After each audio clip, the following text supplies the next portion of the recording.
Bonjour, bonjour Liam, bonjour Rose.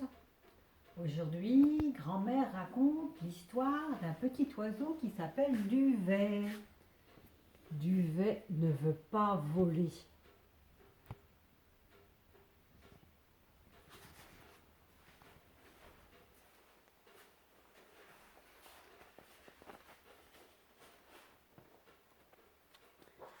Dans la forêt, à la cime d'un arbre, papa et maman oiseau avaient confectionné le plus douillet des nids pour leurs deux oisillons, Plume et Duvet.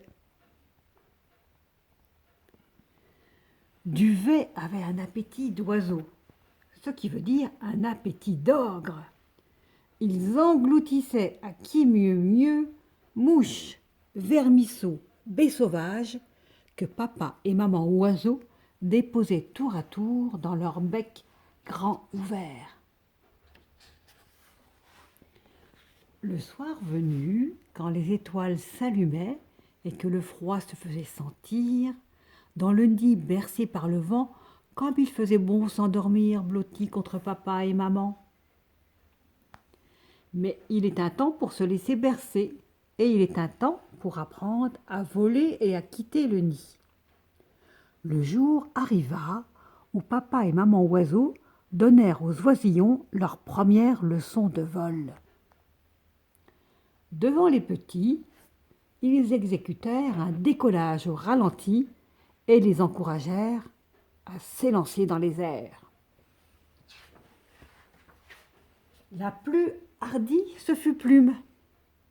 Après quelques battements d'ailes maladroits, elle retomba un peu trop vite sur le sol. Le premier vol est souvent imparfait. Mais les parents applaudirent à tire-d'aile, car il fallait encourager l'audacieuse. Et le deuxième vol fut beaucoup mieux réussi. À toi, Duvet, maintenant. Mais pour Duvet, pas question de se lancer dans une telle aventure. Plutôt retourner dans la coquille d'où il était sorti. Maman promettait une récompense.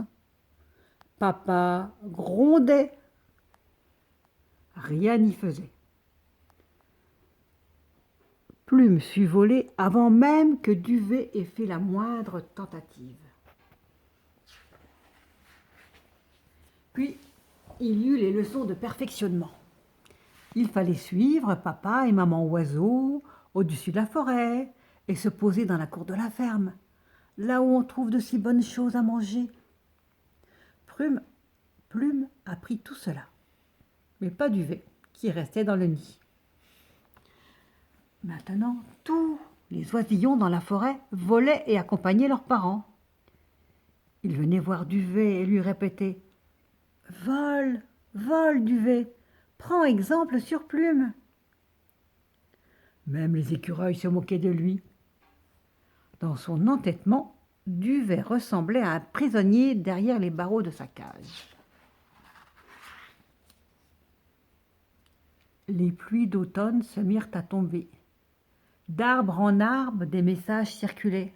« L'hiver sera rude, il faut partir, il faut partir. » Déjà, dans le champ voisin, les oiseaux se rassemblaient pour le départ.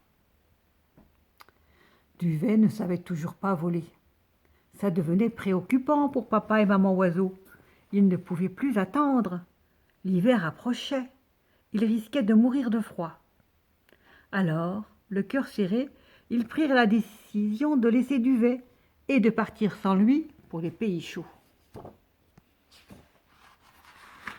Abandonné à son triste sort, Duvet se retrouva seul dans le nid déserté. Les jours passèrent et le froid s'installa. Des oiseaux plus robustes, restés dans la forêt, vinrent donner la béquille à Duvet. Sans eux, il serait mort de faim. À toujours rester sans bouger, Duvet devint un énorme oisillon, gros patapouf. Et ce qui devait arriver, arriva. Un matin, le nid, vieux et usé, dégringola, entraînant Duvet. Fort heureusement, un tapis de feuilles mortes adoucit sa chute. Duvet était tout étourdi, mais n'avait rien de cassé. Tapi au pied de l'arbre, Duvet passa une nuit de cauchemar. Petit oiseau perdu dans la grande forêt, il avait froid, il tremblait de peur, et il lui semblait entendre des glissements inquiétants sous les feuilles. « Attention, Duvet, vole, sauve-toi, c'est un serpent qui te guette. » À cet instant précis, une cigogne affamée survolait la forêt en quête de nourriture. De son œil perçant, elle vit le reptile et fonça sur lui. En une seconde, le serpent disparut dans son bec rouge. « Tu l'as échappé belle, dit-elle à Duvet. Pauvre petit oiseau, viens avec moi. » La cigogne transporta Duvet jusqu'à la vieille tour qui servait d'étape aux cigognes, en route vers les pays chauds.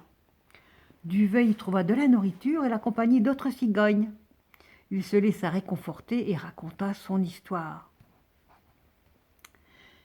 « Il y a un temps pour se laisser bercer, et il y a un temps pour apprendre à voler et quitter le nid, lui dit la cigogne. Les routes du ciel tracées par le vent te conduiront au-dessus des forêts et des champs, au-dessus des villages et des villes. Tu traverseras les mers en suivant les navires. Allez, Duvet, vole, vole.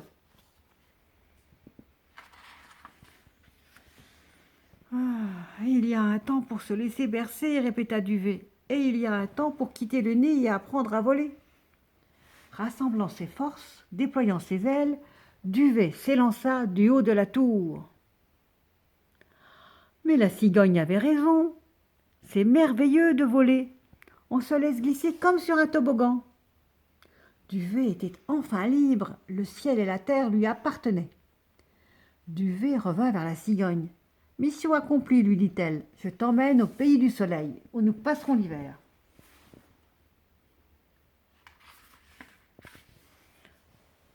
La cigogne connaissait la route pour l'avoir parcourue plusieurs fois. Et pour Duvet, le voyage fut une belle aventure. Mais le pays du soleil était trop vaste pour que Duvet y retrouve ses parents. À la fin de l'hiver, les deux oiseaux revinrent ensemble au pays.